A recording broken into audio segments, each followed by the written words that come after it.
بسم الله الرحمن الرحيم.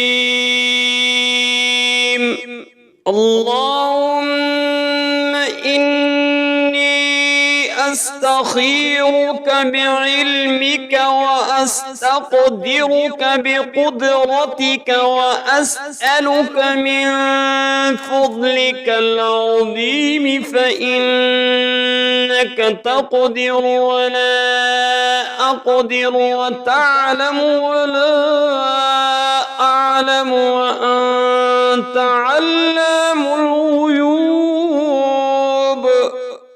اللهم إن كنت تعلم أن هذا الأمر خير لي في ديني ومعاشي وعاقبة أمري فاقدره لي ويسره لي ثم بارك لي فيه.